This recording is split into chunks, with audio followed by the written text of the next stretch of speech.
तो नमस्कार दोस्तों, स्वागत है जीरो एजुकेशन पॉइंट पर। दोस्तों आज हम लोग जीके जीएस के 25 प्रश्न को देखेंगे। Railway, NTPC, group D, LPN technician, SSC GD, banking, Bihar police, SSC CGL, SSC CHSL, Bihar SSC inter level, Bihar CGL. आप किसी भी एग्ज़ाम की तैयारी कर रहे हैं तो आप इस वीडियो को देखकर अपनी तैयारी को और बढ़ा सकते हैं। चलते हैं दोस्तों, चलते हैं आज का पहला प्रश्न देखते हैं।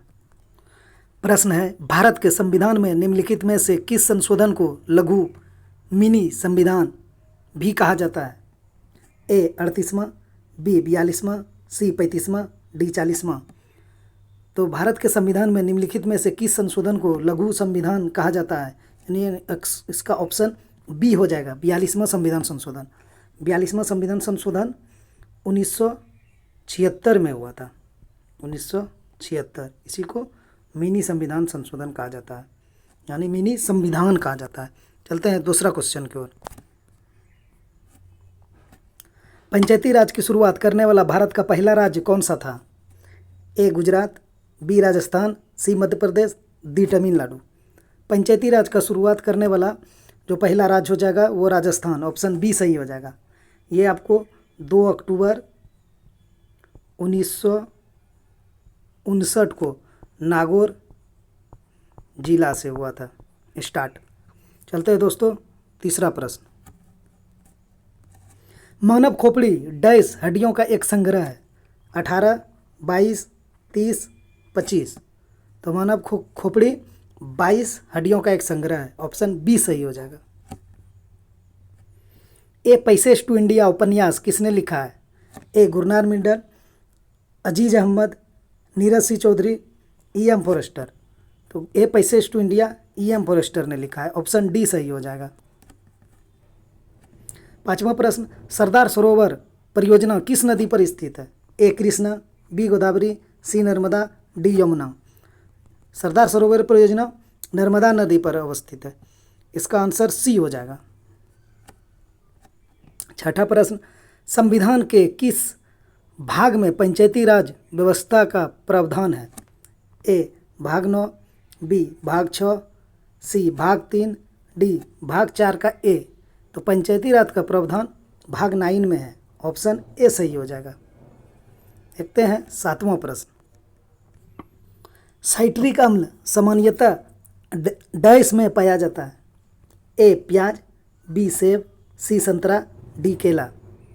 तो साइट्रिक अम्ल जो है वो खट्टे पदार्थ में पाया जाता है, यानी ऑप्शन सी सही हो जाएगा। संतरा, नींबू, आंवला, इस सब में साइट्रिक अम्ल पाया जाता है। देखते हैं दोस्तों आठवां प्रश्न। कुकिंग गैस एलपीजी में मुख्यतः रूप से शामिल है? A ethyne, B butane, C propane, D ethene. Cooking gas में मुख्य रूप से जो होता है वो आपका ब्यूटेन होता है, ऑप्शन बी सही हो जाएगा। देखते हैं 9वां प्रश्न। राज्यसभा के सदस्यों का चुनाव किसके द्वारा किया जाता है? ए विधानसभा के निर्वाचित सदस्य, बी विधान परिषद के निर्वाचित सदस्य, सी जनता, डी लोकसभा। इसका आंसर हो जाएगा दोस्तों ऑप्शन ए विधानसभा के निर्वाचित सदस्य। चलते हैं 10वां प्रश्न। किसी भवन के बिजली के उपकरण डैश जुड़े होते हैं? ए श्रेणी क्रम संयोजन में, बी समांतर क्रम संयोजन में, सी या तो श्रेणी क्रम में या समांतर क्रम संयोजन में, डी दोनों समांतर क्रम और समांतर क्रम संयोजन। तो इसका आंसर हो जाएगा दोस्तों ऑप्शन बी समांतर क्रम संयोजन में। किसी भी घर यानी भवन का जो बिजली होता है वो समांतर क्रम संयोजन में होता है, ऑप्शन बी सही हो जाएगा। 11वां प्रश्न। जड़त्व के नियम को डैश के रूप में जाना जाता है? ए न्यूटन के गति का प्रथम नियम, बी न्यूटन गति का द्वितीय नियम, सी न्यूटन गति का तृतीय नियम, डी इनमें से कोई नहीं। तो जड़त्व के नियम को न्यूटन के गति का प्रथम नियम के रूप में जाना जाता है, ऑप्शन ए सही हो जाएगा। 12वां प्रश्न।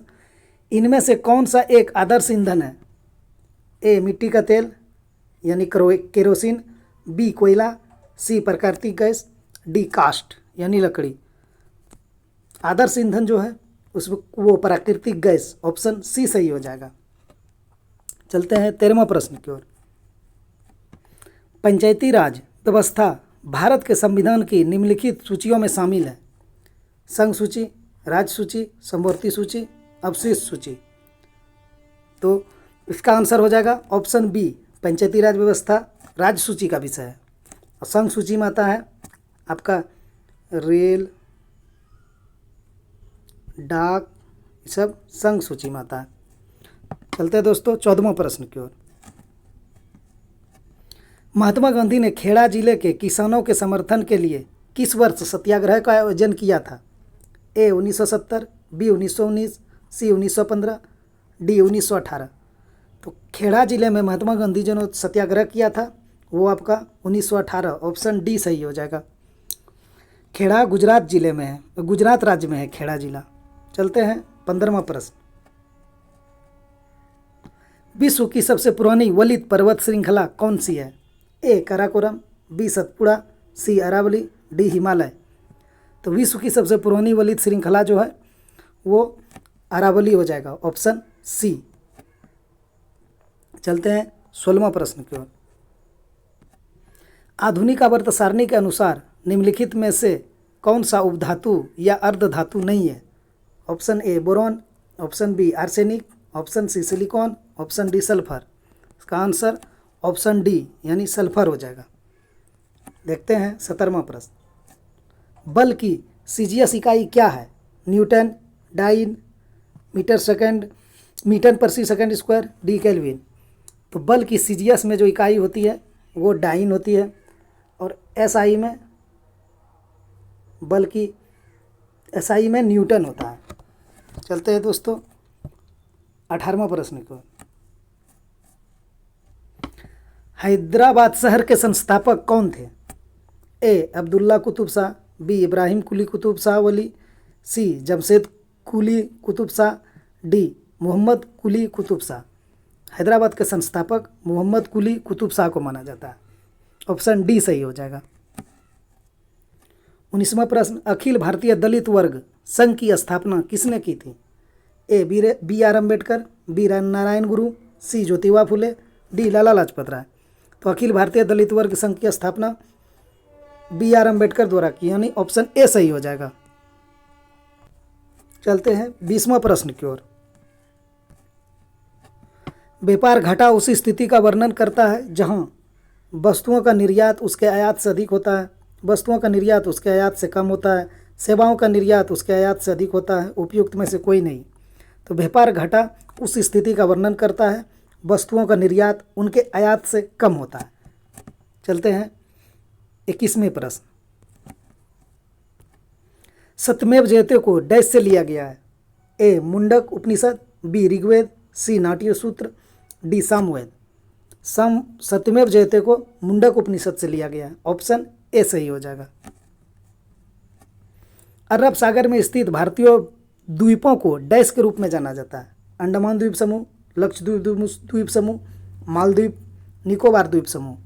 तो अरब सागर में स्थित भारतीय द्वीपों को लक्षद्वीप द्वीप समूह में जाना जाता है, ऑप्शन बी सही हो जाएगा। देखते हैं 23वां प्रश्न। सूचना का अधिकार अधिनियम किस वर्ष लागू किया गया? ए 15 जून 2005, बी 20 अप्रैल 2008, सी 19 मार्च 2005, डी 15 जून 2006। सूचना का अधिकार अधिनियम ऑप्शन ए सही हो जाएगा, 15 जून 2005 को लागू किया गया। 24वां प्रश्न। भारत का अंतिम शक्तिशाली मुगल शासक किसे माना जाता है? ए अकबर, बी औरंगजेब, सी अकबर द्वितीय, डी शाहजहां। इसका ऑप्शन हो जाएगा बी। अंतिम शक्तिशाली मुगल शासक औरंगजेब ही थे, इसके बाद मुगल साम्राज्य पतन की ओर बढ़ गया था। चलते हैं 25वां प्रश्न। निम्नलिखित में से कौन सा स्वच्छ ईंधन का एक उदाहरण है? दोस्तों यह है आज का लास्ट प्रश्न। आप चैनल पर नए जुड़े हैं तो चैनल को सब्सक्राइब कर दीजिए, लाइक कर दीजिए और शेयर जरूर करें। तो इसका आंसर देखते हैं दोस्तों। निम्नलिखित में से कौन सा स्वच्छ ईंधन का एक उदाहरण है? कोक, प्रोपेन, पेट्रोल, डी मोम। स्वच्छ ईंधन का एक उदाहरण है निम्नलिखित में, वो आंसर हो जाएगा बी प्रोपेन। वीडियो देखने के लिए बहुत बहुत धन्यवाद दोस्तों। चलते हैं, मिलेंगे अगला वीडियो में।